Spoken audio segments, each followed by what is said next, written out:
Welcome one, welcome all to Rift Rewind, our ESPN Esports League of Legends program. Every single Tuesday, 6:30 p.m. Eastern Time. Arda, Emily, Tyler, and Jacob with you. And the leagues are winding down. We are focusing our attention slowly and surely to Worlds.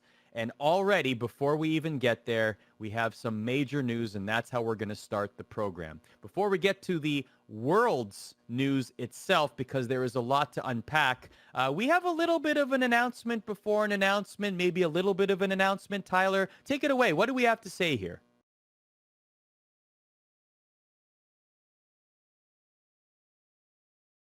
Don't know if we can hear you, Tyler. You're so excited that you're talking with muted. There we go. My voice is here. Sorry, guys. But yes, every year, you love it, you hate it, you dunk on us for it. The ESPN Top 20 Players of the World Championships. We've been doing it for the last few years. Riot does it. Countless other websites and podcasts do their top 20 lists. And we thought, how can we make the top 20 different?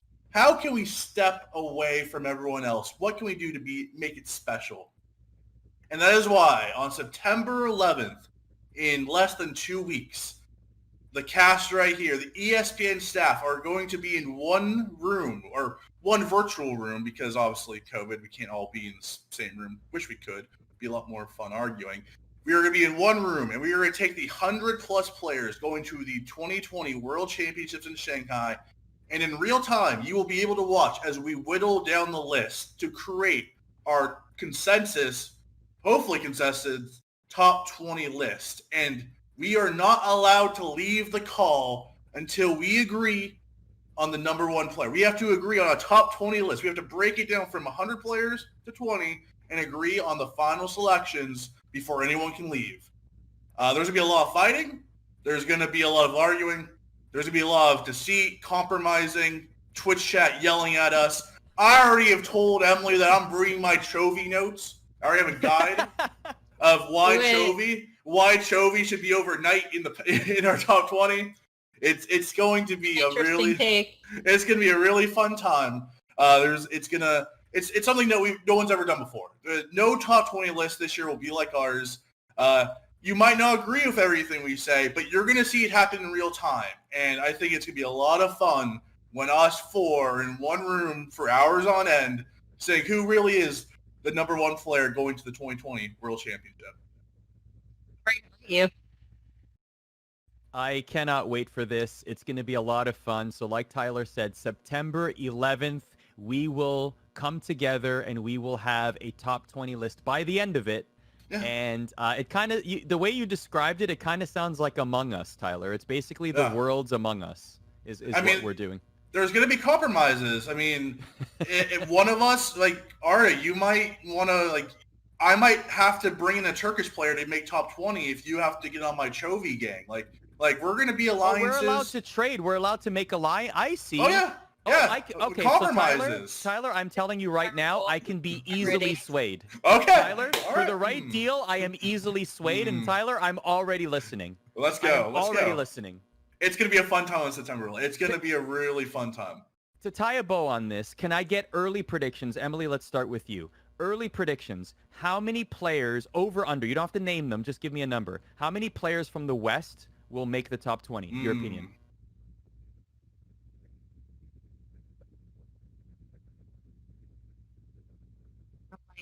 On my fingers. 5, maybe.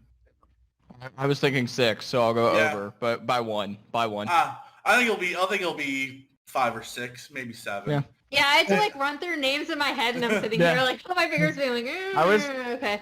I was thinking about this today, and my tally was 6. So yeah, that's about right. Carter Riddle in chat says -4. -4. Very clever. We add additional slots for LPL and LCK players. Yeah, pretty much. Let me tell you about this guy named Core JJ. He's just a little good at League of Legends. Just a little bit. Just a bit. So that's going to be September 11th. And all I'm going to say on top of that is you can look forward to more obviously every year there's been some fantastic Worlds coverage over the years over at espn.com/esports. My 3 esteemed colleagues have been at the forefront of it for several years, and all I'm going to say is you can look forward to more. Starting on September 11th. Yeah. This is like the busy season. I'm excited. So like I had mixed emotions, right? Like I'm gonna be burned as hell by the time we get to December. Like I'm gonna be literally toasted, right? Like, but I'm also really excited because Worlds is like awesome. I'm already listening to the songs, getting into the vibe, right? Like I'm super stoked for Worlds, and then we get out of Worlds, and like within 16 days we have the free agency show. Like Worlds ends on October 31st. Free agency opens on November 16th. It's always the third Monday of every November, and that's correct. That's Jacob's Worlds. That's Jacob's Worlds right there. That's his Worlds. Worlds is the Worlds after the Worlds. Yeah. We're getting way ahead of ourselves. Why don't we talk about It's an Worlds? exciting We haven't even gotten to Worlds yet. And actually, let's start Rift Rewind with some news regarding Worlds. It appears that the Vietnamese contingent, the 2 Vietnamese teams that would have represented Vietnam at Worlds, are unable to attend Worlds due to COVID concerns. It was reported by all 3 of my colleagues, actually, that are on this program, that there were concerns that those teams would not be able to re-enter their country of origin after attending Worlds. And so now Worlds will go from a 24-team format to a 22-team format. Emily, starting with you, how does I guess the first thought is that we have less teams now. And so the flow of Worlds has changed. The play-in stage has changed. Certain teams, particularly in the LCK, will automatically now go to the group stage. Like, how does this change the flow of Worlds? So there's a lot. I think the big thing is that there's now 2 groups of 5 where the top 4 teams come out, which is what we were discussing kind of off camera prior to getting it confirmed in the blog this morning. I think that's like the biggest format change because I think previously you kind of had fewer teams to prep for and like just a smaller pool of teams to prep for just is easier. But you also only one team from each of these groups is not going to be making it to a bracket format, right? So, I mean, there's a little bit more of a risk because you could end up with major region teams facing major region teams to eliminate each other. So we'll see how it works out. It should be pretty interesting depending on who drops single games in the single game round robin. But I think the biggest thing for me is 2 things. One, the LCK seed moving up, because there are positives and negatives to this. The first is that one thing I want to stress about Damwon Gaming last year, and they said this in multiple interviews that we did with them, and additionally their press conferences before their semifinals loss, is that they said that being in play-ins actually really helped them because at that point they were a rookie team. They were new to they were new to Worlds. They didn't have a ton of experience. And a lot of the meta shifts kind of start happening, even if you don't necessarily see it on stage in scrims, and there's like a ramp up time, right? So if you get to test that out on stage in a format where like for a 3rd seed LCK team, you're probably making it out of play-ins, like not to be, super harsh on minor region teams, because I'm going to talk about that next. But I think like that ramp up time and that adjustment to meta can actually be super beneficial to these 3rd and 4th seeds from major regions. So that's something to keep an eye on, whoever it does end up being that 3rd seed, because now all 3 LCK teams are automatically in the main event. And then the other thing that makes me really sad, I know they said that they were going to award Vietnam their prize pool money, but what I really hope is that they don't affect Vietnam's actual seeding for future events. Like, let's just say that this year, like, we're already doing in a bubble, we didn't have MSI, it's kind of scuffed, guys. Like, most teams have been playing online. I think the quality of play, and this isn't any one region, it's like all regions. I think the quality of play has deteriorated a bit just because people have had to go online and offline. We had a patch change in qualifying an LCK team. They played on 2 different patches in like a massive delay. So, there's a lot of things affecting teams qualifying for Worlds. I really hope that they don't take Vietnam's spots away, especially their spot in the main event, because they earned that from previous events. And it was really sad to see how many people immediately jumped into trying to sell off Vietnam's spots immediately to other major region teams. It's difficult enough for minor region teams to perform against major regions. This is their one shot. Like, imagine being the 2 seed from Vietnam and then you have to face like LGD in your bracket part, right? Like, it's just stop trying to take away these seeds from minor regions. And I really hope that Riot considers keeping Vietnam seeds that they did earn based on the results that they've already established as their parameters in previous events for future events, because I think it'd be really unfair if they took them away. It doesn't help that there were certain content creators out there fanning the flames that Cloud9 could potentially make Worlds, which is full of words I will not say on this program right now, but that was not the case. I mean, I think all three of us here, Emily, myself, and Tyler, all heard that it was going to be always a 22 format once they, I didn't hear anything differently. Yeah, like once they knew that Vietnam was a no-go, like there wasn't a talk about replacing them, and there shouldn't be. Like, you can't just arbitrarily say, hey, Cloud9 and SKT, if that's who ends up being fourth, like, here you go, come to Worlds. I mean, I would have said Schalke in this example, but yeah. But no, it's like well, Schalke's 5, so that doesn't exactly. Yeah, are you also inviting IG? We're just But like, no, like you can't like. Yeah, like Cloud9 is like been to every single Worlds, and like whatever argument you want to make for them, right? Like I have nothing against C9. I know they're like I've known Jack for a really long time, and like I'm cool with everyone, and this is not a personal affront. But like you can't just like chop up Vietnam slots and go, here you go, like auction them off to the highest bidder or the most popular team. Like also, that's such a stupid premise. I'm glad that they're sticking with 22 teams. Can I just say that NA fans didn't even want these teams in playoffs? Like, they were like, oh, 8 teams in playoffs, that's ridiculous. And then you want 4 of them to qualify for the World Championship when you were dunking on your own teams? I mean, Tyler, I'm just you're okay with it, Tyler? Tyler, step in as a resident NA fan. No, of course I am. Well, I will always take more spots at Worlds. And I think we can all agree, even if C9 didn't deserve to go, if they were able to go, they have the potential to do something there. It's not that they would just be dead weight. But no, they didn't deserve to go. I think the main reason why some people thought they might go is because their visas were approved. Like, they are a team that could have gone on playing tomorrow. So was every other team. Like, yeah, exactly. literally, and this has been the thing.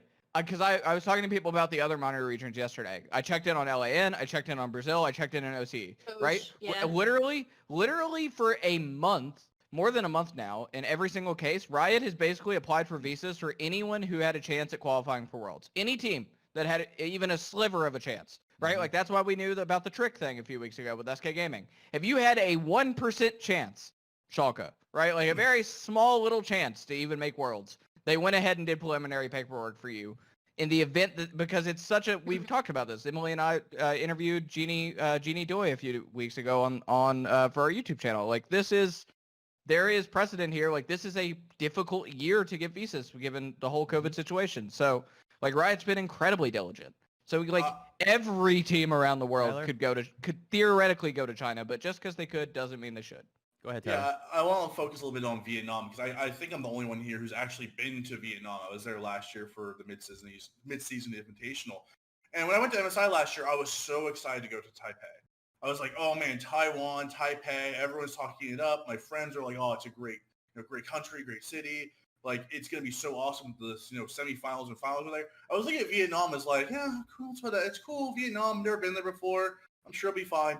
I went to Vietnam and loved it. I loved Vietnam so much. And I remember going to the first day of group stages in Vietnam, and I had 20, 25 people come up to me, like, say, oh, you're the esports writer. You write about the bad teams in North America. And I'm like, yeah, I do. Did they actually say that?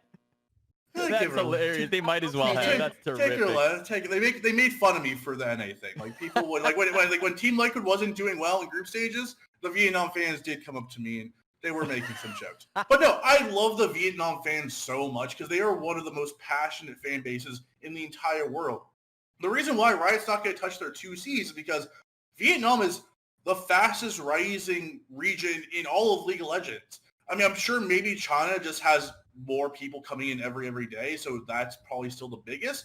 But Vietnam is overall is bigger than NA currently when it comes to server size. Like Vietnam is a biggest server, aren't they? it's a They're major second biggest player base. I mean, they're on the verge of being a major region. Like exactly. The only thing missing there is the results. And I think the thing with Vietnam is that they're always a curveball. When it comes to just pure raw skill, Vietnam they are up there with Korea, NA, Europe, China. It's always just been the strategic, the macro side of things that's kind of let them down. We've seen the Vongu Buffalo, Gigabyte Marines. They have the talent. They play so fast, so quick. I just think a little bit more seasoning, a few more years of Vietnam playing at these big stages and having the chances to play the Damwons, the the top gamings, the top esports, the JD gamings. The more reps that Vietnam gets against these top teams and they get to play against the best in the world, it's only going to up their level. And because of how popular the game is in Vietnam, we are going to see players like Sofum and Levy and there's so many new stars from Vietnam cropping up every single year. They are on the verge of being a major region with PCS. With PCS kind of following. SFM is in Worlds. Like all of Vietnam is going to be behind Suning now. Like all of those fans, they are now behind Suning almost entirely because I mean SFM has been like certainly an LPL caliber jungler for the entirety of his time there. If not, like to your point about individual mechanics, if not like one of the better junglers in the league at times, depending on meta. So like that's just proof right there. Like he immediately came into the league, did not have a hard time keeping up, was completely fine, and now is finally going to Worlds.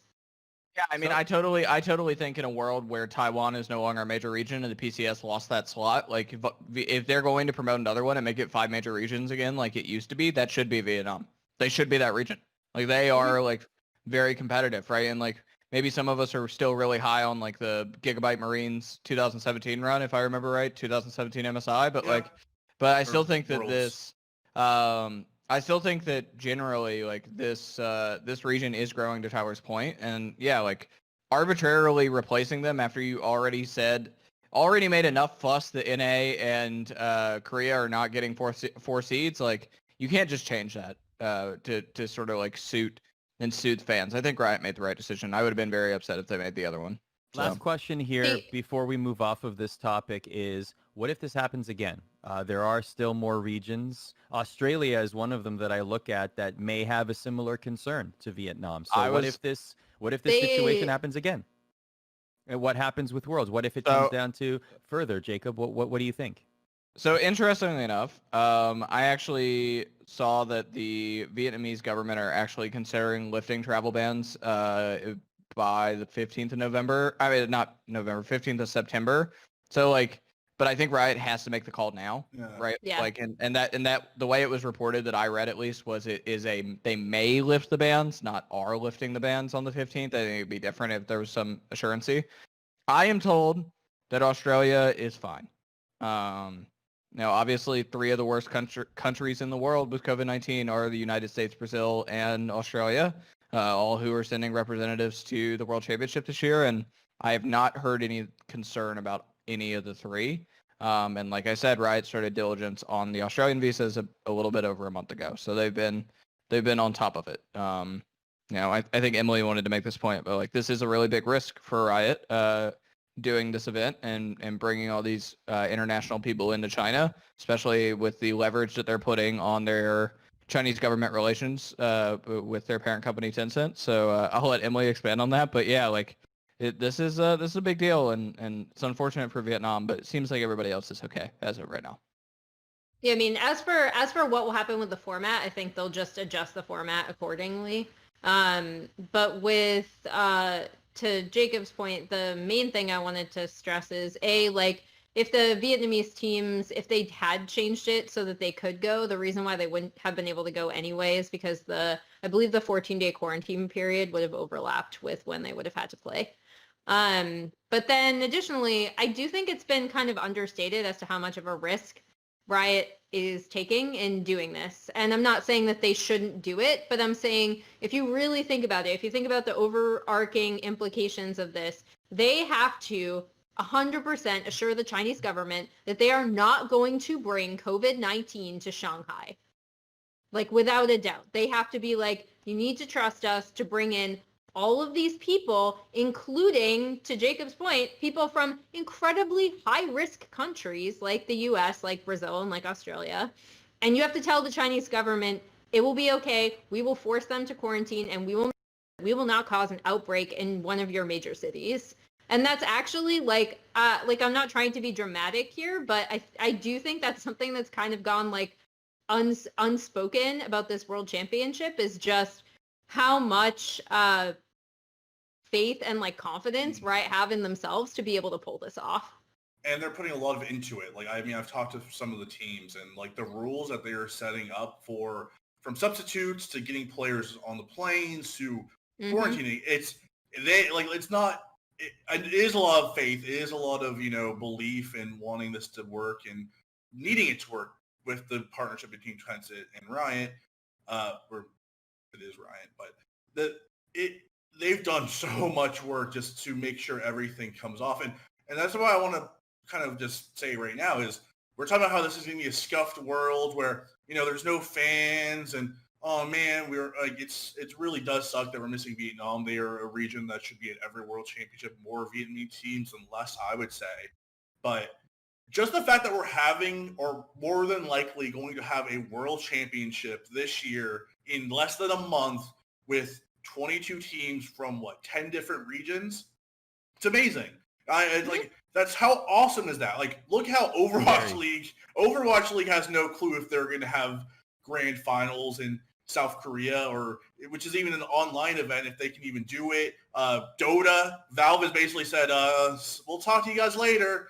We have no plans. See you guys later. Have fun. Do everything yourself. By the way, 34 million. Yeah, we have 30. Thanks for the 100 million, guys. We'll see you later. Take care of the esports scene yourself. CSGO, they're wondering, we need updates about the Brazil major that's supposed to happen in November, which is not going to happen if you just look what's happening in Brazil. Like, almost every it's not going to happen in Brazil, that's for sure. Yeah. It may happen, but it may not happen. It's not going to happen in Brazil. I can tell every single esports scene right now is online at best. Some of them have just stopped completely with the lack of support from the publisher. And Riot is going through the ringer to make this World Championship work, having world songs, having KDA, having a final in a soccer stadium. Like, the finals are still going to be in a soccer stadium, because I would have to presume they're going to have a big opening act. Like, they are doing the best they can, a very tight window to get through. So I'm just appreciative that we're going to have a Worlds most likely in some form. And it's still going to be a great World Championship. And like, just looking at the teams qualifying the last few weeks, the players that are going to be there, Chovy, Knight, Caps, like, I'm just so excited to see these mid laners face off. And I don't think we should have an asterisk on this Worlds. We'll see as we get closer to the event if any more teams get denied. I don't believe that will be the case coming from Jacob, where it does seem like every other region he's good to go. If that does happen and it's 22 teams, I think this should be considered a World Championship. One of the hardest World Championships to win, but it's still a World Championship.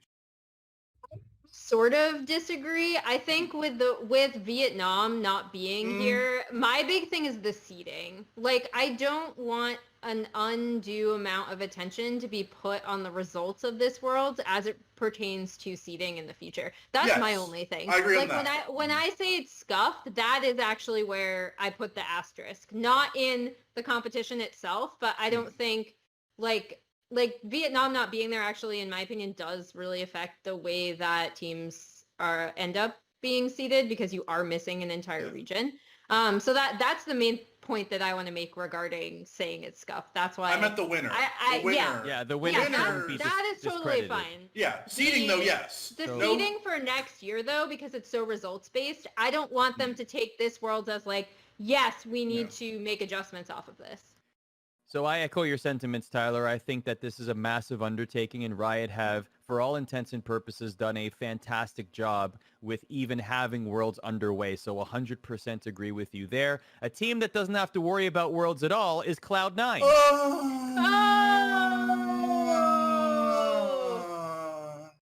How did we get here? How did we get here? How did this happen?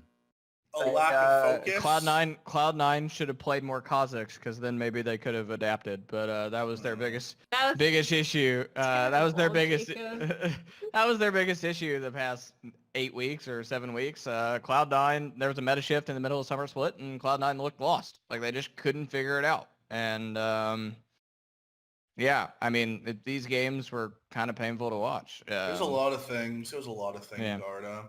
It was a lack of adaptation. They lost the eye of the tiger, Arda. They had so much focus in spring.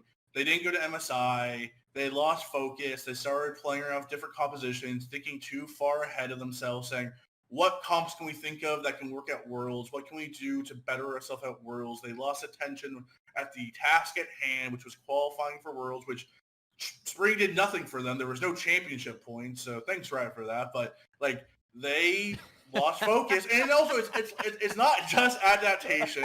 I'm not salty, Art. I'm not salty at all. No, you're not. It wasn't just lack of adaptation. Some of their players just didn't play well. Licorice didn't play well. Blabber looked like a shell of himself compared to the peak he was during spring and some of the summer. Blabber was, in my opinion, one of the best mechanical junglers in the world during the spring split, and he looked nothing like that. And you also have to look at Niski, where teams started figuring out how to play against C9 style with this poor man's FPX. And even the rich man's FPX, the actual FPX didn't make Worlds. So if they're not going to make Worlds, poor man's FPX isn't going to make Worlds either. It was just a lot of really – it was just a lot – the stars had to align for C9 not to make Worlds. This is a weak year for North America. They have all the talent, and they're mechanically one of the best teams in North America, probably the best. A lot of things had to go wrong for C9 not to make it, and everyone went wrong. And it goes down from lack of adaptation. It's for everyone. Every person, there's not one weak link. To not make Worlds with this team, it comes down on everyone's shoulders. Every player, every coach, everyone in the organization has to feel some sort of guilt for not making it, because this team should have been at Worlds. This team should have been at Worlds. When I look at the Blabber Niski thing, I really want to bring up because, yes, FPX did not qualify for Worlds, in case anyone was wondering, so they cannot defend their title.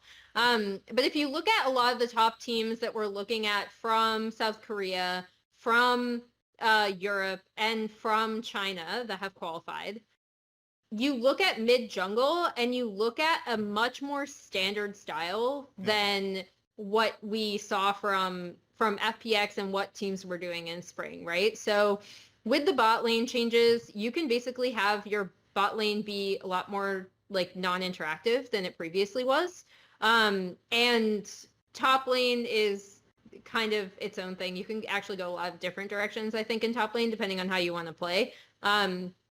But for a lot of, like, especially the LPL teams, it was really interesting to see this shift because most of them have, like, if you look at LGD, who was the last team to qualify, right? That team is, like, Peanut and Xie. And Xie, the way they play around Xie in mid lane is that he is, even on something like TF, which is his best champion, the champion, one of the, like, he used to be basically like a 2-trick, and one of his champions was TF. He doesn't play the same way that you'd expect Doinby to play, right? Where he's going to side lanes constantly. Like, he's holding mid as a control point, and that is radiating out with Peanut. You look at the other teams, JDG, Knight holds everything down for Karsa. TES, Knight holds everything down for Karsa. JDG, they pick like strong champions that Yagao is comfortable on, and that allows Kanavi to go. Sopham is a main focal point of Suning, and he is the one who, like, arguably sometimes over focuses on counter jungling his opponent. But, like, you're looking at all these mid jungles, and it's very different than how FPX played.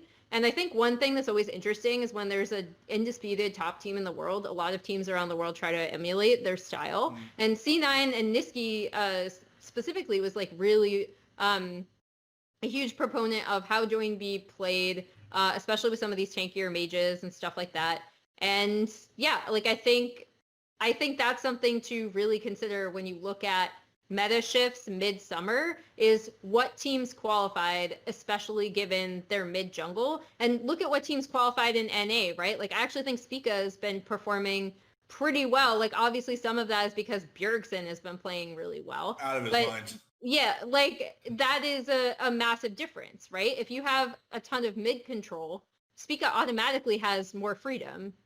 If you look at FlyQuest, I think Santorin is the best jungler in the league right now.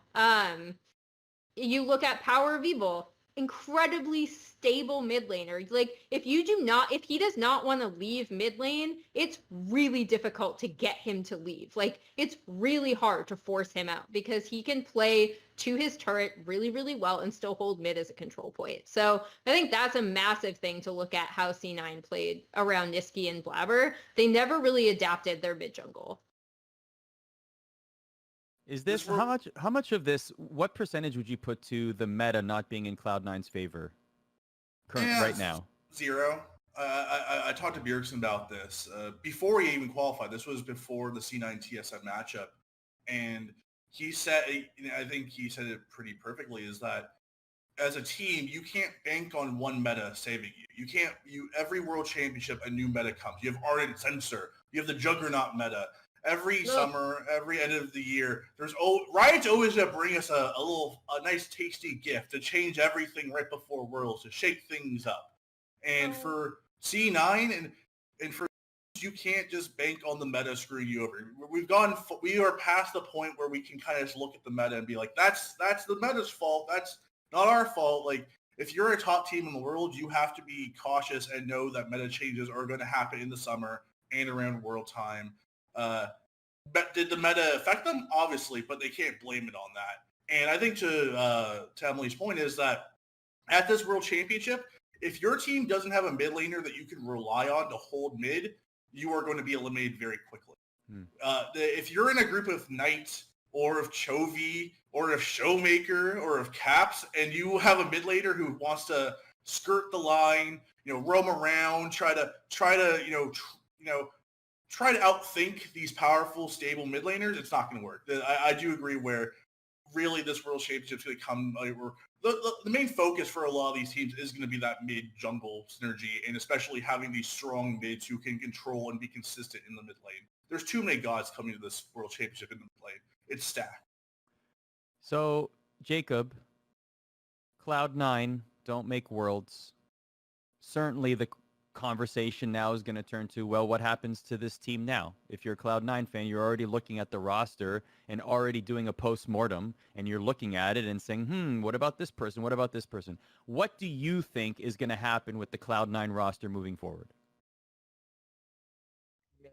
What I would like to see happen is probably not what will happen. I was pretty down on Licorice these playoffs. He looked and I think actually I want to back up for a second. Licorice was a lot better than I think people gave him credit for at certain points of the season. I think at one point when they were on top, people didn't give him enough love because Someday was having a really good split in spring. At the same time that C9 was popping off. But Licorice looked really off. Like he looked outclassed for the majority of the playoffs. Like I was not impressed by watching all these games. He generally seemed to be a weak link. I don't know how you upgrade that position, especially with your import slots taken up by Niski and Sven. What I think will happen, and again I will say speculatory here, and not reporting. I would be quite surprised if there are not changes, and I would point to at minimum mid lane and potentially even more for those changes to come. Niski is not as good as I thought he was, and I think that there are other people that feel that way. And yeah, so I think that changes will come, even though this team was incredibly costly. I don't see a world though where this team moves on from Licorice Blabber or Vulcan though. I think those guys are pretty secure.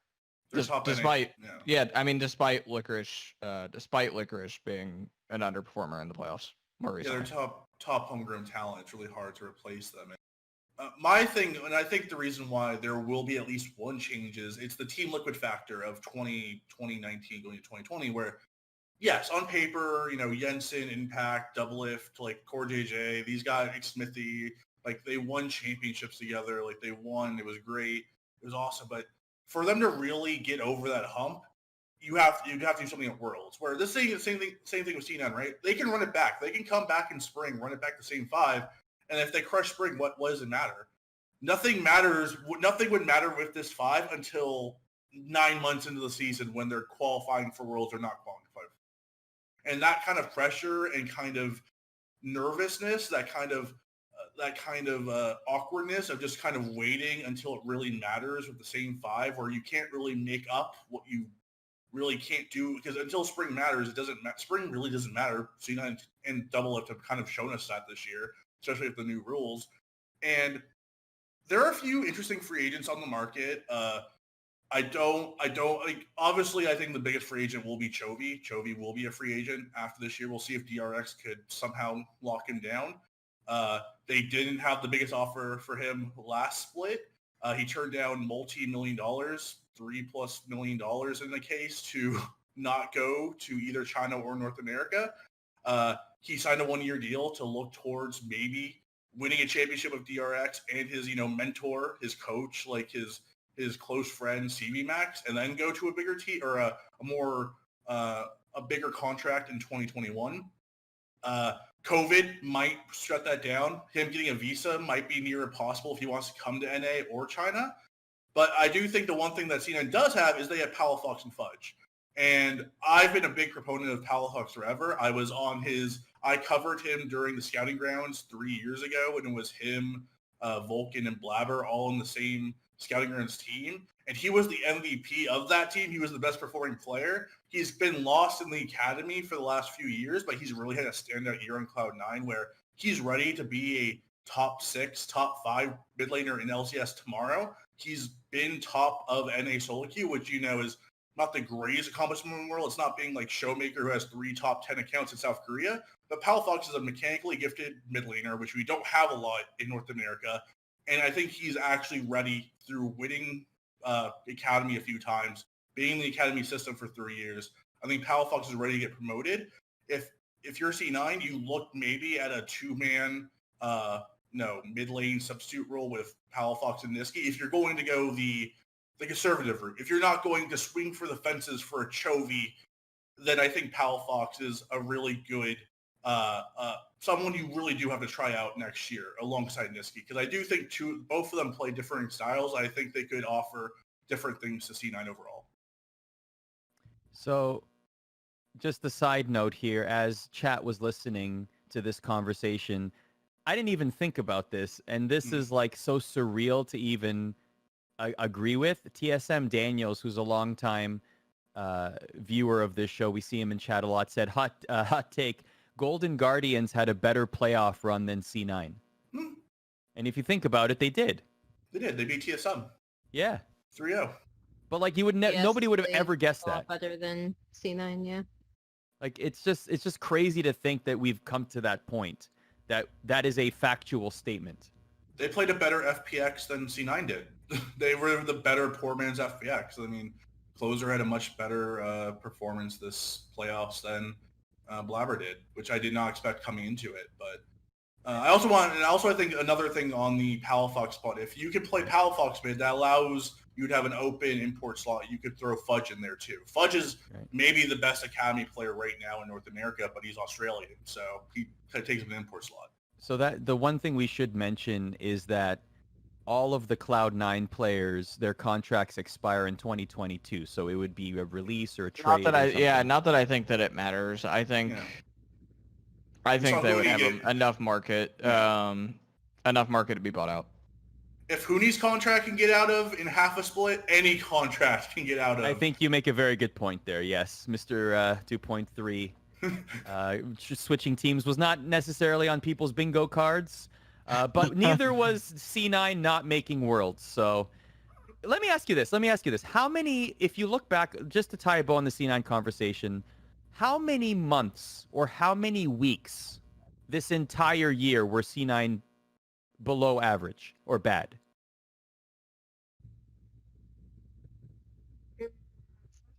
Even some of their summer losses, they still looked fine. Like it wasn't until I would say it wasn't until we saw some of the meta shifts coming into the first round of playoffs that I would say C9 looked like pretty lost in terms of I'm not going to touch on this too much because I know I went over it on the last show, but like in terms of their initial drafts and their first playoff series. So I think that like that's really where it was like, oh, okay, this team is in trouble because it doesn't look like they're particularly comfortable in the current meta. Which again isn't an excuse, and I don't think C9 are using that as an excuse at all, right? And you can bounce back from having a really bad meta read coming into the playoffs as well. We've seen it from other teams. So I do think they didn't start, like, in my opinion, they didn't start looking really like rough until that first playoff round. Yeah, versus FlyQuest was pretty disappointing. They seemed to not have a read on the meta. Set top. They had the obsession of Yumi putting Vulcan on that champion over. It's really like, Yumi. Yeah, over and over. It had to work in scrims, and I think the one, and I really do think missing MSI really hurt this team. This team, even if they went to MSI and got their butts kicked, I still think they would have learned more in that 2-week tournament than they learned the entire summer split.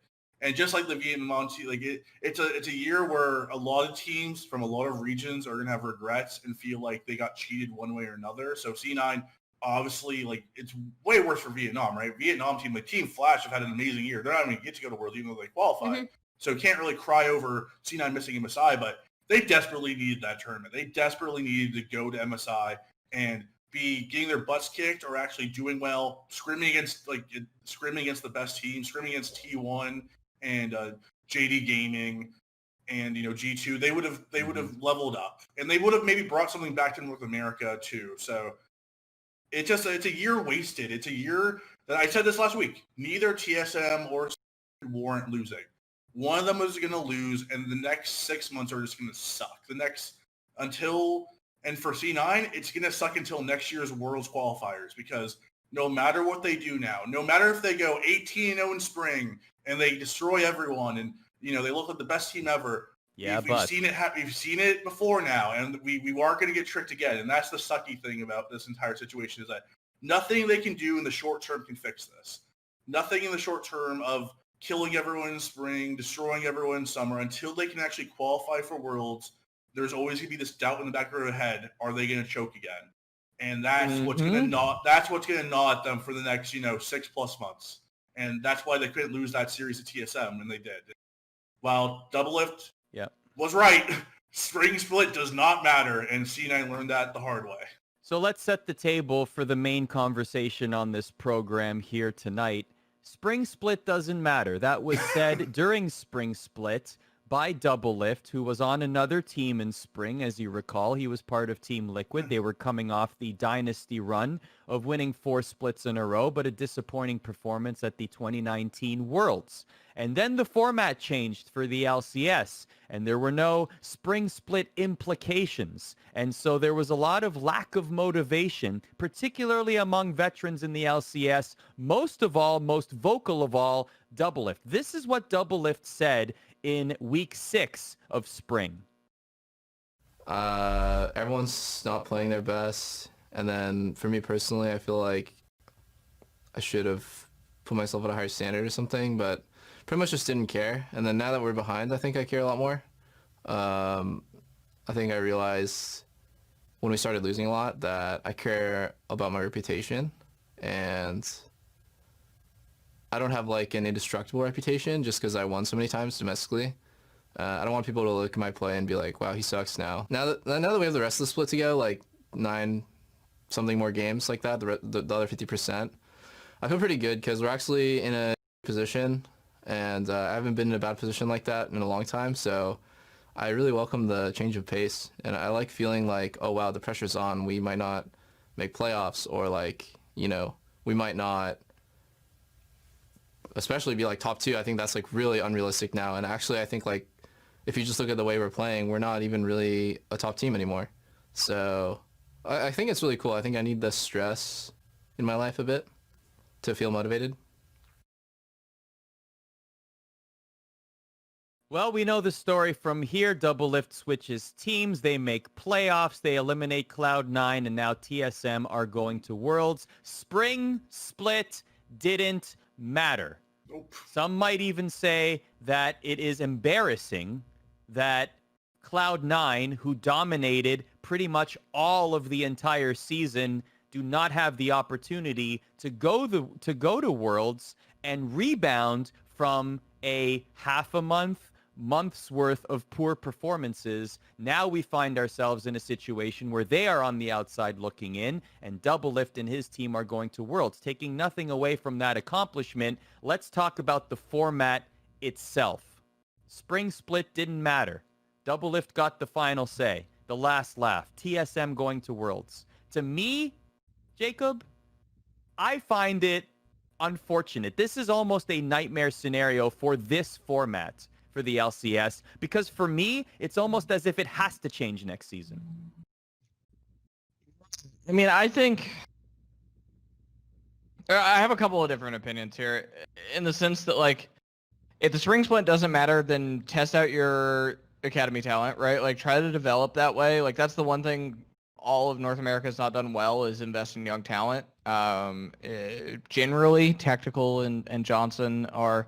Actually, Tactical is probably the only real example of this. I say that because they didn't even... Like, they wanted Johnson, but they didn't want to play with him forever. If you remember, they were trying to get sneaky at the time. So, like, he wasn't, like, Dignitas's first choice in the way that Tactical was Liquid's first choice once Doublelift pieced out. But, yeah, like, if it doesn't matter, then invest in your talent and don't care so much about winning. But this brings me back to exactly what I've talked about on this show before, that, like, most esports teams can't make money unless they win. Right? Like, they have nothing that makes them interesting unless they're a winning team. And so in that way, spring split matters. But in terms of the actual competition, Worlds qualification, and everything else, it doesn't. Yeah, it makes me upset that it doesn't. I didn't like the change when they announced that spring split didn't have championship points or anything attached to it. Because I think you should have to be one of the best teams all year to be able to go to the World Championship. I think you have to, like, being able to play the whole year, it should be the thing. The only unless every single region would change to an open tournament format in a post-COVID world where everyone's traveling and playing each other more frequently, which isn't going to happen, by the way. No. But unless it would, but it never will because of LPL. Yeah. If that happened, we're having a different conversation here, but it's not going to happen, and therefore we are in this situation. But NA teams, if you're listening, play your academy players next year if the format's the same. Please let them get some reps. Believe, and I've said this to friends off camera, and I've said it to you guys off camera, I can't believe LPL ended up having the best qualification format for Worlds after having some of the worst qualifications for Worlds. They were outdone, in my opinion, by the issues that the LCK had this past week, which was unfortunate. And again, like, that's more due to COVID concerns than, having to hotfix Skarner in a patch that qualified an IG team that probably shouldn't have gone in 2015. Or having to play like some ridiculous like 7 best of 5s back to back to back. Those have all been in previous LPL formats. But I think LPL all across the board was the region that qualified the teams that had been at the top of their region in TES and JDG in a really fair way, where summer is still weighted very heavily because summer should matter more than spring in terms of Worlds qualification. Otherwise, we get into another Najin Blacksword thing. But I do think, and I know we'll talk about Rogue because obviously they looked a lot better in their series against Mad Lions than they did in their first playoff series. But I still do think that you should not be able to qualify based on your spring points to the Worlds for like a World Championship. That was my issue with Rogue. Not that I was dunking on them for being bad, They obviously made adjustments from their first series to their second. They looked significantly better. But I think the big thing with them qualifying early is that they qualified based on the spring points that they made, to the point where people, like players, were actually asking me why players in NA were asking me why Rogue had qualified based on championship points. So I think like NA went one way and LEC went another way, and I feel like they could definitely meet in the middle in terms of looking at how points are weighted. I think Spring Split should count for something. It's particularly egregious this year because we didn't have an MSI, right? Like the only like international competition we had was MSC between the South Korean and Chinese teams. But I think for across the board, outside of like hiccups with LCK, they're probably like second in terms of qualifying what teams gave like the best. But then you also have T1 who might not make it, and they were spring champions, so that's another thing to consider. You have, and we had talked about this previously with G2 and Fnatic, like are they going to heat up after having really rough regular seasons? And the answer is obviously yes. Like these two are still at the top of Europe. They both came out and had convincing playoff performances. So I think Spring Split should matter. I don't think it should have 0 points like it did in North America, because I think it leads to a lot of stagnation, players not caring, organizations not caring, and not caring in a way that, to wrap all the way back around to Jacob's point, doesn't have them test out their own talent, which like if Spring Split doesn't matter, like why not? Especially right now, and they might not have known this at the very beginning of Spring Split, but right now you might not have the option to get that sweet South Korean or European player that you want because of visa issues or because they don't want to leave because the US has dealt with COVID really terribly.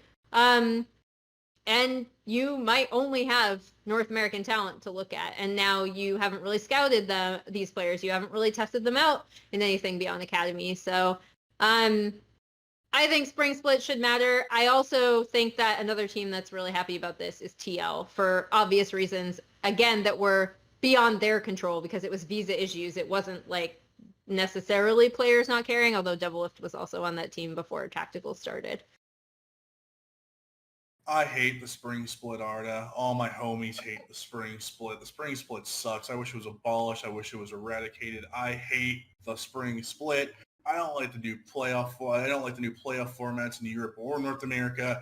I think they take away from the actual championship. I feel like the championships have been diluted in both North America and Europe, with the qualification for Worlds being the number one thing over the championship. More people care about who's qualifying for Worlds than who's actually going to raise the domestic trophy, which I think is a step backwards of everything Riot's always preached about making their titles prestigious. I do think that the lack of playing in arenas does take away from that as well. So maybe in a post-COVID world where we're having these finals in 15,000 seat arenas, it'll feel more special and it'll feel more important to win a title over just making Worlds.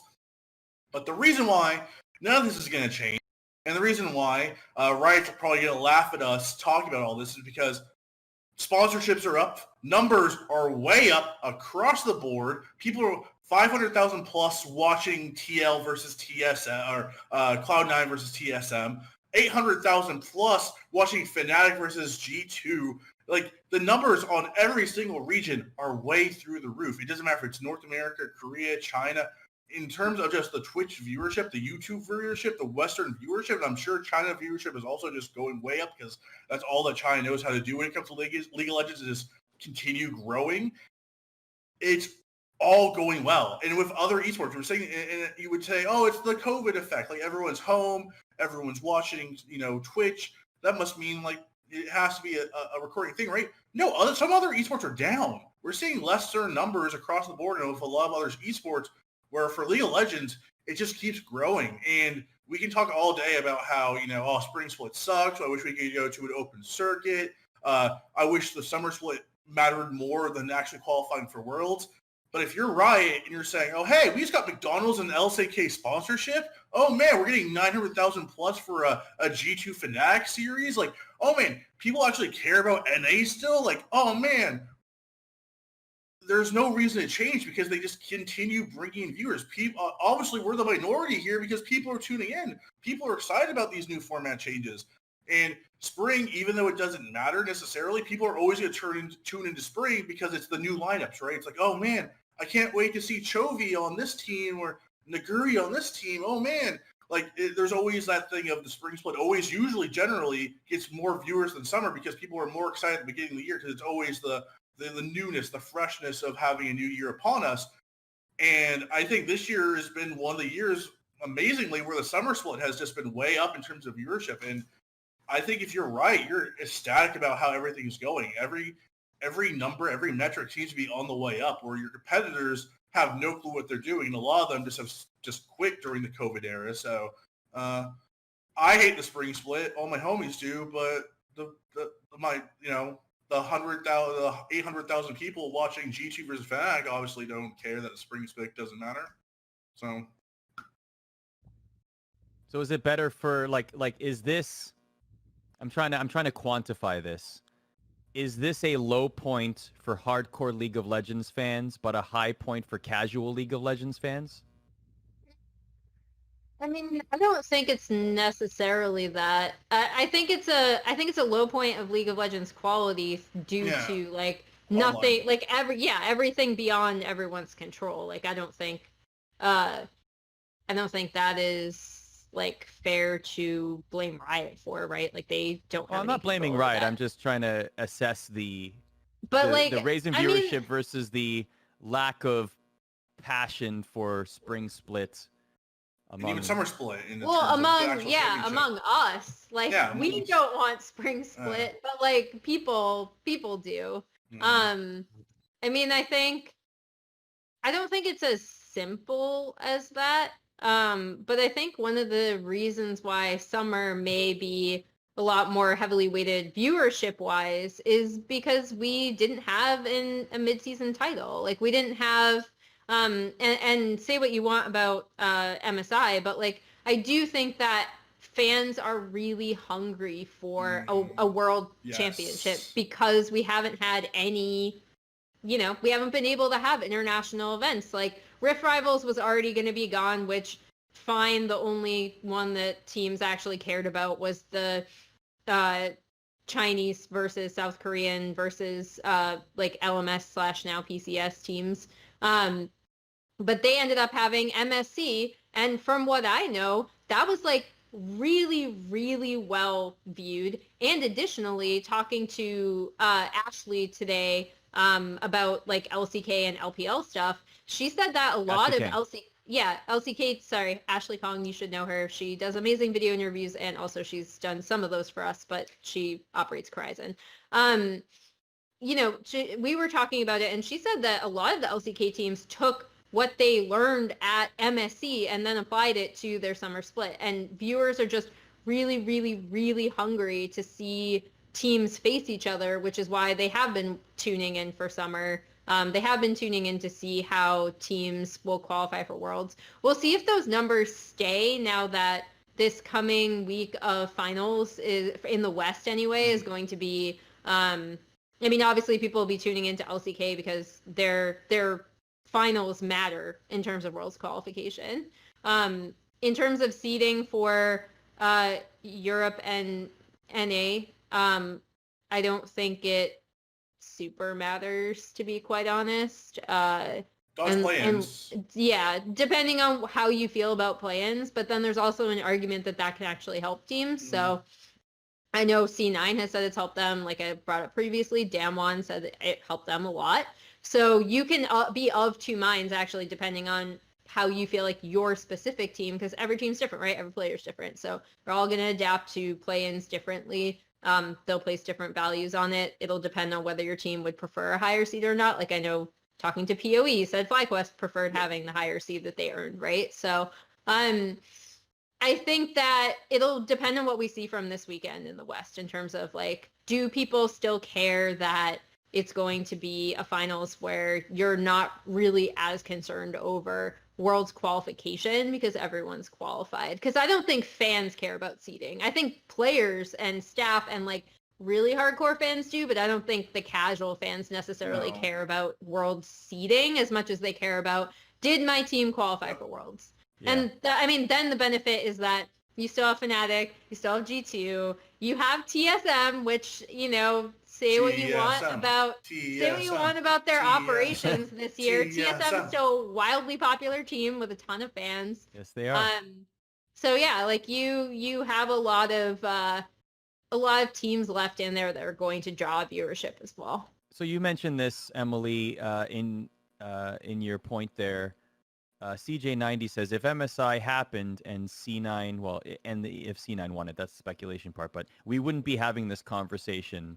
Springs matters for qualification to MSI. So, like, the fact that we didn't have MSI, I think, exacerbates this point. Definitely.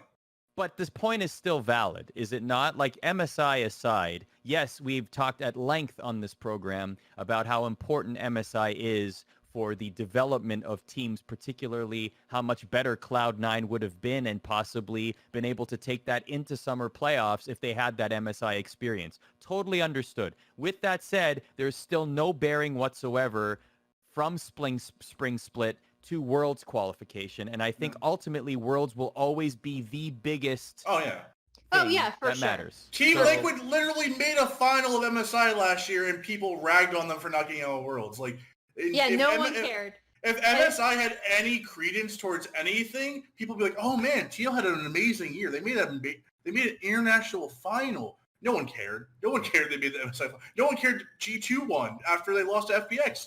No one talks about their MSI title. They talk about how they lost 0-3 to FPX in the final. Like, Worlds is the end-all be-all, and Riot has done a very good job of. We can hate it. I much would rather an open circuit. I would love to see an IEM and a DreamHack and an MLG and a Flashpoint where we get to see, we get to see Dam1 versus, G2 randomly 3 times a year or 4 times a year. But keeping the teams apart, having them only have 2 tournaments a year with one of them being by far the biggest one of the year, it creates hype. Like, I would not be surprised. We're going to break viewership numbers again this year because people are excited to see what happens when we have an entire year of hypothetically thinking of like Knight versus Caps. Oh my God, Jackie Love versus Perks. Like these, and then we finally get to see it at the end of the year. It's a culmination of everything. And Riot, more than any other publisher, has found a way to market their finals and the World Championships and make it special and make it feel like it's like Christmas. And I've said this on Twitter. They've made World Season feel like Christmas, where you have the world songs, you have the hype of like, oh man, KDA, a new KDA album. They have the promotional images. They make it feel like it's World Season. Where other sports leagues and other esports leagues, it's like, oh, it's the Overwatch League playoffs, guys, in 2 days. Yay! Like, it for Worlds, Riot's made Worlds feel like it's its own 2-month-a-year event. Yeah. And it all comes down to this one big tournament. And there's some positives to that, there's some negatives to it. But if I had to choose one, I'll always take the World Season because no other esports event, TI, CSGO majors, I've been to them all, nothing gets me more hyped than Worlds. Well, Emily, another team that doesn't have to worry about Worlds this year is Fun Plus Phoenix. Yeah. My heart. Die Phoenix, die. Didn't make it though. I told you, Tyler. Die Phoenix. IG. I was so scared when I was so tilted when they beat FEX. Actually, I was so scared when Vietnam got blocked because like, are they going to invite IG? Like, are they just going to be like, oh, 5th seed? Yeah, like, no. IG needs to break. The Shy needs to leave Rookie. They have to depart. That core needs to find greener pastures. The Shy needs a coach that will actually stop him from inting. He had 30 deaths in like 3 games. The man is... The man. Yeah, he was impressive. I think the big narrative around China this year that I think people should be paying attention to with FPX not making it specifically, outside of the mid jungle thing that I brought up earlier, which I think is also something people should be paying attention to just from a playstyle thing. is that we have so many new organizations and so many rookies at Worlds from China. And China, despite the fact that I will say this is, I would say their weakest season of LPL in about 2 years, I think just because they had to go, again, offline, back online, then playing without audiences, that kind of thing, which everyone had to do. I say this across the board for all regions. There's so much young talent that was able to come up this year in China. Like you saw players that we'd already identified who have been in the league for a few years and hadn't really been able to prove themselves from a title perspective or a results perspective, like Yakao, Zoom, Kanavi. I think of him as an LPL player, despite the fact that he is South Korean, in kind of a similar way that I think of Joinby as an LPL player.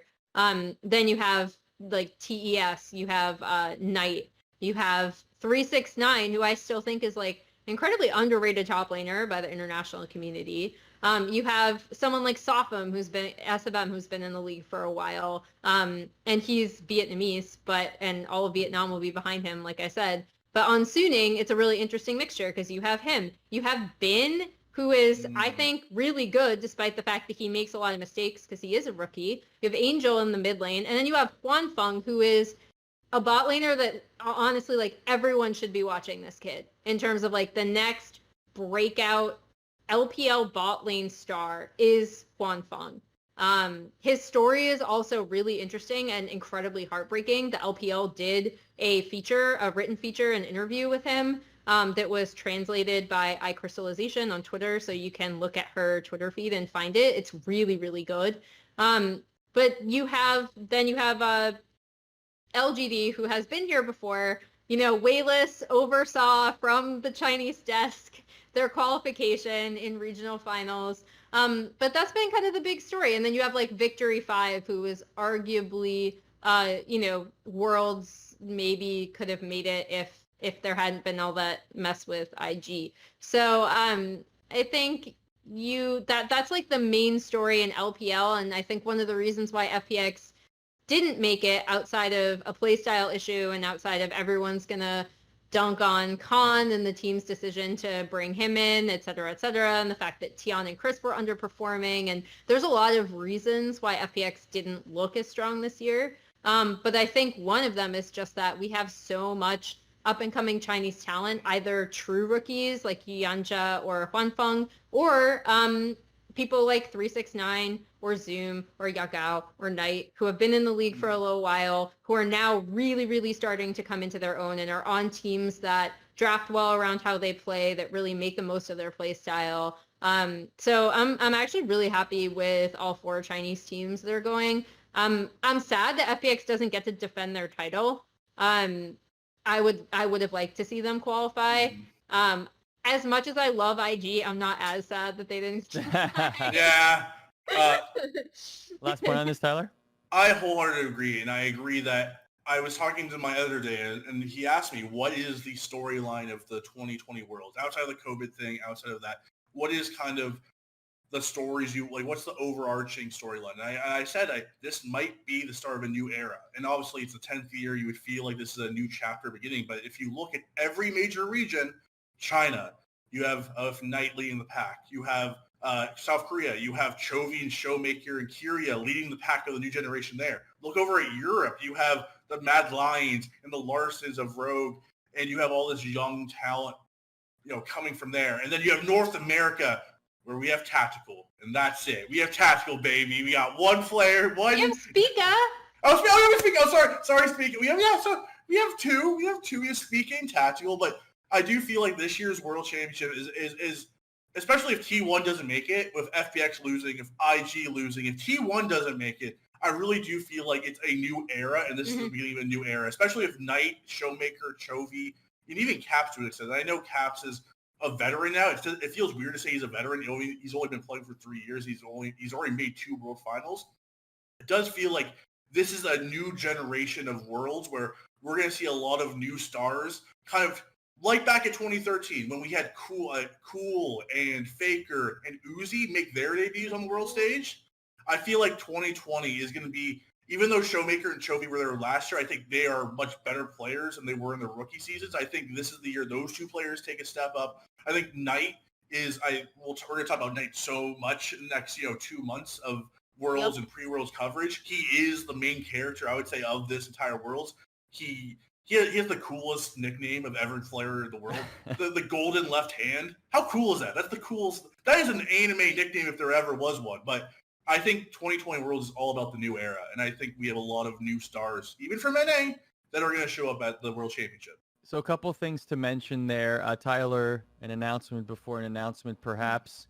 Look forward to some announcements from ESPN Esports. I'll just leave it at that as it pertains to Worlds coverage. What we can tell you that Tyler mentioned at the top of the program is we will be broadcasting our entire process on delivering you the top 20 players at Worlds. That entire list is just going to be an ongoing conversation between the four people you see here. Basically the Among Us of League of Legends conversations, where bartering and bribery and deceit and backstabbing and collusion is all allowed and on the table. And I get Bjergsen in the top 20? Can I get him to the top 20? Yes, you can. Can I get my man Bjergsen in? Can I get him in somehow? Will it happen? All I'm saying is by the end of this, God Gilius is getting in the top 20. That's all I'm saying. He's not even going. That's all I'm saying. It doesn't matter. He's sneaking in. I don't care. Doesn't matter. Anyhow, these are the types of conversations you can look forward to on September the 11th.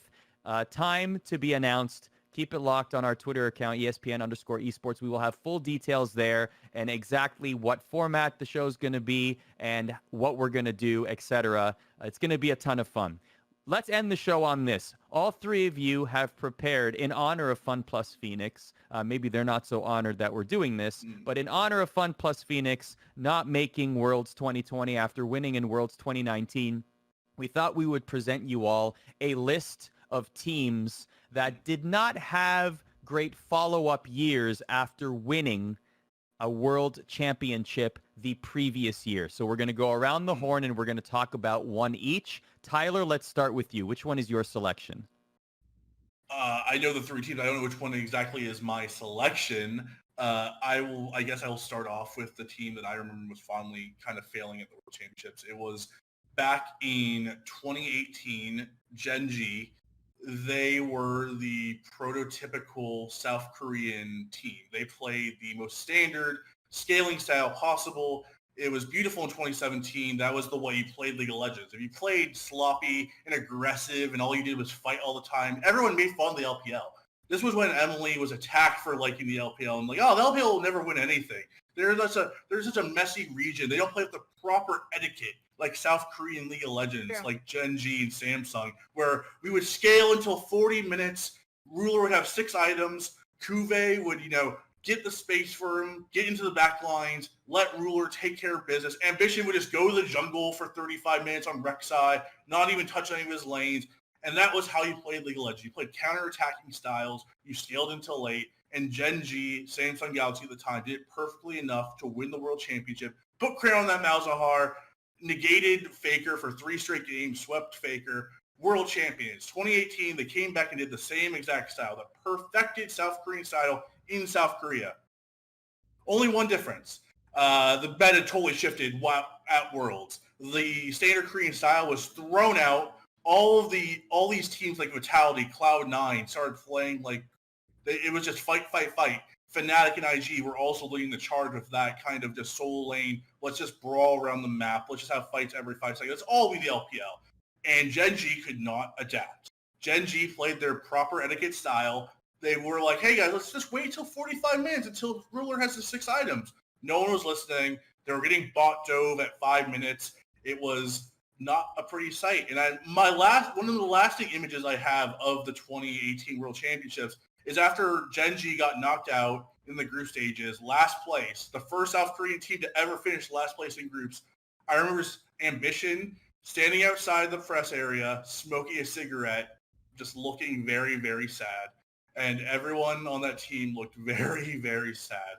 So I think that was the turning of a new page where I think for the last 2 years where the LPL has won, we've seen a lot more aggro, up-tempo style, and the old South Korean ways kind of become archaic, where if you play that 45-minute Jin Air style, you're not applauded anymore. You're laughed at. If you try to play around a tight scaling, trying to press people with vision, try to get your AD carry to 6 items, like how Team Liquid did it, how Gen G did it. It's frowned upon now. It's laughed at. It's seen as a joke. It's you have to play more proactive, and it's a total difference from 3 years ago when the LPL was the laughingstock, and everyone was like, they're too sloppy to ever win anything. Ugh. So yeah, Gen G from 2017 to 2018 did not have they kind of were the end of the South Korean 45-minute late scaling meta. Jacob. I want to talk a little bit about Samsung White. This is the other Samsung team. Very far apart, by the way. I didn't really realize this at the time, but I do realize it now. I had a conversation with Mr. Monte Cristo for some of our Worlds content a few weeks ago, and the point that he made to me about Samsung White and why the 2014 World Championship is so special. So rewind for a moment. The 2013 World Championship final was at the Staples Center, and that was kind of like the League of Legends has made it moment. But the 2014 championship, as you kind of see the pan of the crowd here with B-roll, like this was huge, and this team was incredible. The big point that Monty made was that like for the first time ever, like Imagine Dragons, a giant celebrity band, was performing, and the camera stayed focused on Samsung White and not the famous band. Like that was like, that cannot be understated. He actually made a really good point to me about that, and the fact that like the focus was on the game and it was on the players who won the championship, and that was like a huge deal in that celebrating ceremony. This team was a joy to watch. This doesn't feel like to me all that long ago, but it was 6 years ago. I mean like Dandy just being this like hyper aggressive, incredibly fun jungler to watch, and like Mata being like the ultimate support. Like I will always remember those two guys, two of the best people to ever play this game, and were at the top of their level. And this Samsung team was awesome because like they like really struggled to beat Samsung Blue throughout the entirety of the year. They ended up playing Samsung Blue at the World Semifinals, and they 3-0'd them. They like just absolutely stepped on their throat. Because it like, and they lost games to TSM and Starhorn Royal Club, by the way, in that same playoff bracket. And you can argue the trolling of both of those losses, but like they didn't give Samsung Blue any room to breathe. And this team was just oppressive in every sense of the word in the way that they played the League of Legends. And then after the 2014 World Championship came to an end, there were many Chinese billionaires that like to write very fat paychecks to recruit South Korean players. And so every player from Samsung Blue and Samsung White took a paycheck to go to China. Many other players in South Korea took paychecks to go to China.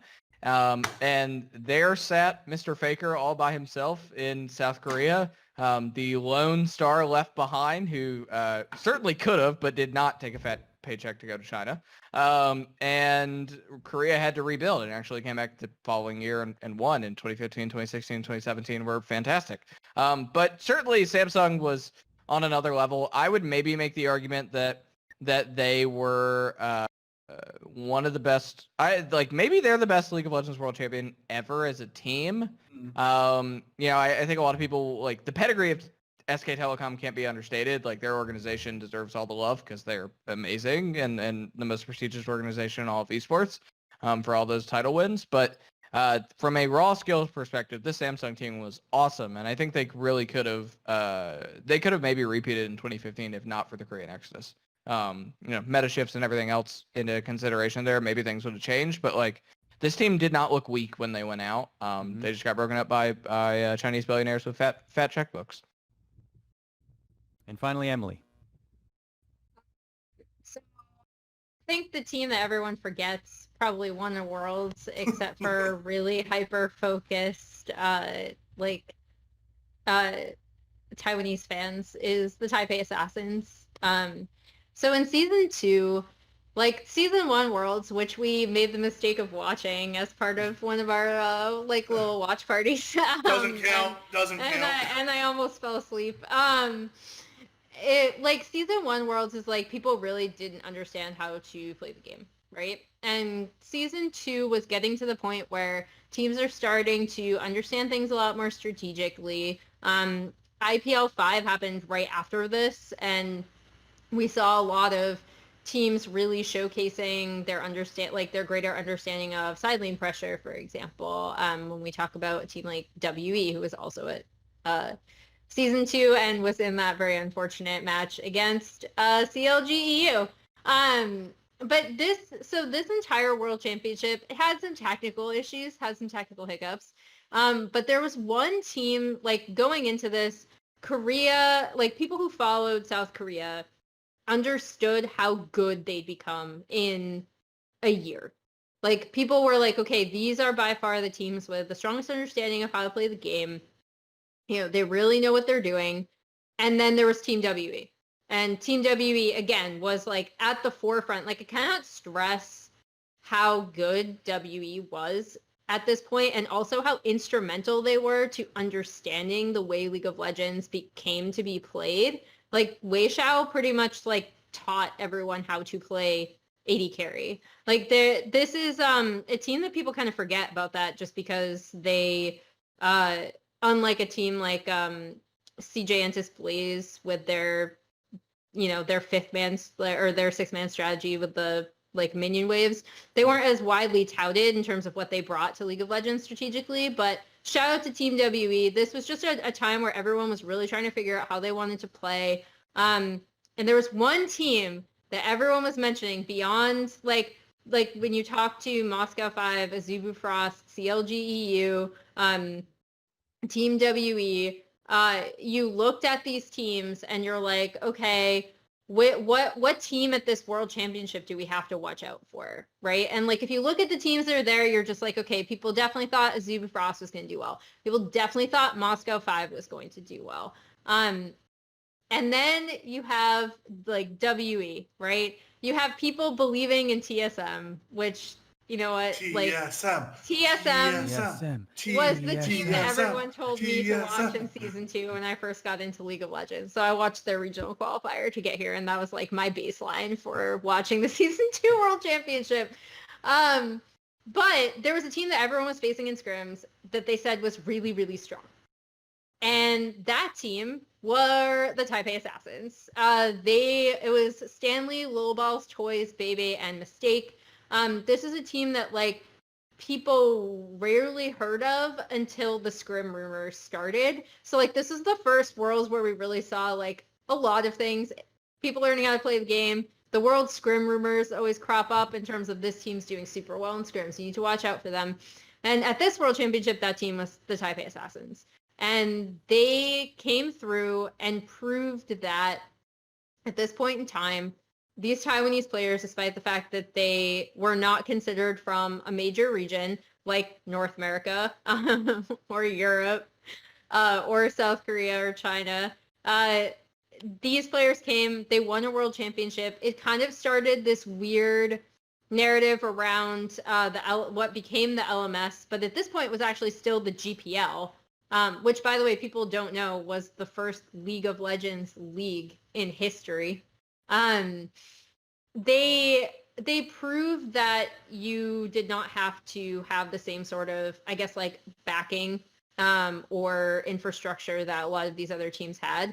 And it proved that players from this region could perform really, really well internationally. And it started this weird idea that, you know, what became the LMS was going to be this dark horse where you saw Flash Wolves again and again, people saying like these players are really, really good. They're all concentrated at the top of Taiwan. They keep qualifying to Worlds.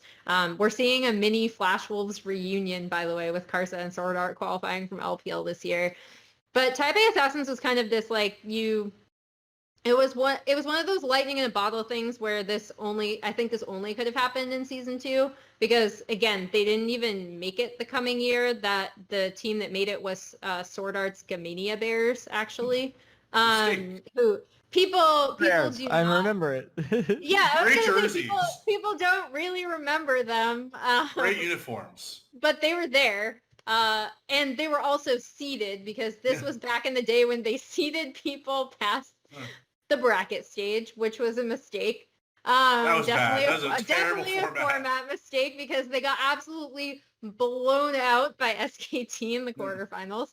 But it did start. I feel like it got people to believe in Taiwan and Taiwanese players, and that was really awesome to see, right? Because for years following, we saw these players continuously at least qualify for the World Championship and give major regions a really tough time. They obviously didn't ever reach the apex of Taipei Assassins, who won a World Championship, but it was a really great story. It was obviously sad they did not make a run back. Unfortunately, we just had the Gamania Bears losing to SKT 2-0 in the quarterfinals.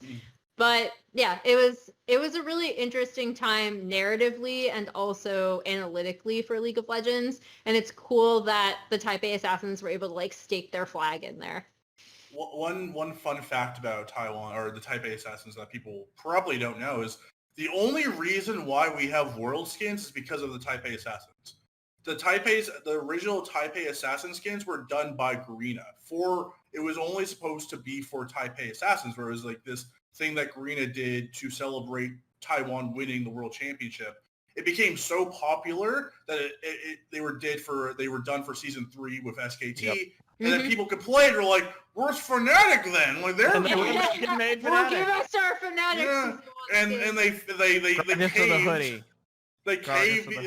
They caved because they like money.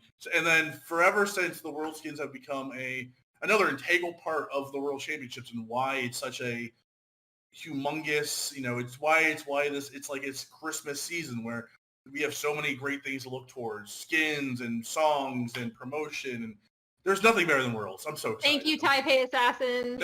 Thank you.